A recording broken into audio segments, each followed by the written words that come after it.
हिंदू धर्म में गंगा के जल को बड़ा ही पवित्र माना गया है। कहते हैं जो भी गंगा के जल में स्नान करता है उसके पाप नष्ट हो जाते हैं। गंगा का जल अमृत है और साथ ही इसे पूजा भी जाता है। और सिर्फ हिंदू धर्म में नहीं, गंगा की पवित्रता सारी दुनिया में प्रख्यात है। लेकिन क्या आप जानते हैं गंगा की रचना किस प्रकार हुई? अगर नहीं तो आइए पौराणिक मान्यताओं के अनुसार जानते हैं कि किस प्रकार गंगा की उत्पत्ति हुई। नमस्ते मित्रों, स्वागत है आपका हमारे इस चैनल हिंदू माइथोलॉजी में। मान्यताओं के अनुसार एक सगर नाम का राजा था जिसे जादुई रूप से 60,000 पुत्रों की प्राप्ति हुई थी। एक दिन राजा सगर ने अपने साम्राज्य की समृद्धि के लिए एक अनुष्ठान करवाया और साथ ही एक अश्व लाया गया जो उस अनुष्ठान का हिस्सा था। इंद्र ने ईर्ष्यावश उस अश्व को चुरा लिया। सगर ने उस अश्व की खोज के लिए अपने सभी पुत्रों को पृथ्वी के चारों तरफ भेज दिया।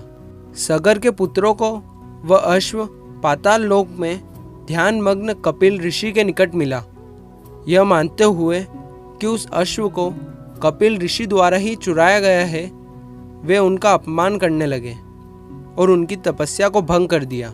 ऋषि ने कई वर्षों में पहली बार अपने नेत्रों को खोला और सगर के बेटों को देखा। उनकी तपस्या की अग्नि से वह सभी के सभी 60,000 जलकर भस्म हो गए। अंतिम संस्कार न किए जाने के कारण सगर के पुत्रों की आत्माएं प्रेत बनकर विचरने लगी। जब राजा सगर के वंशज भगीरथ को इस दुर्भाग्य के बारे में पता चला तो उन्होंने प्रतिज्ञा ली कि वह गंगा को पृथ्वी पर लाएंगे ताकि उसके जल से सगर के पुत्रों के पाप धुल सकें और उन्हें मोक्ष प्राप्त हो सके।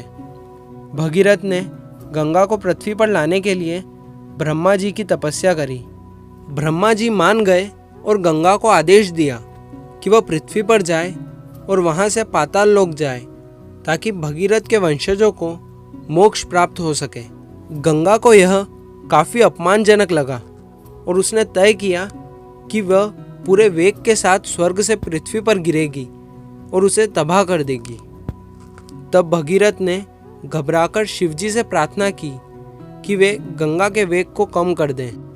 जब गंगा अहंकार के साथ गंगा और भी पवित्र हो गई। पाताल की तरफ जाती हुई गंगा ने पृथ्वी पर बहने के लिए एक अन्य धारा का निर्माण किया ताकि अभागे लोगों का उद्धार हो सके। गंगा एकमात्र ऐसी नदी है जो तीनों लोकों में बहती है, स्वर्ग, पृथ्वी तथा पाताल में। इसलिए संस्कृत भाषा में इसे त्रिपथगा भी कहा जाता है।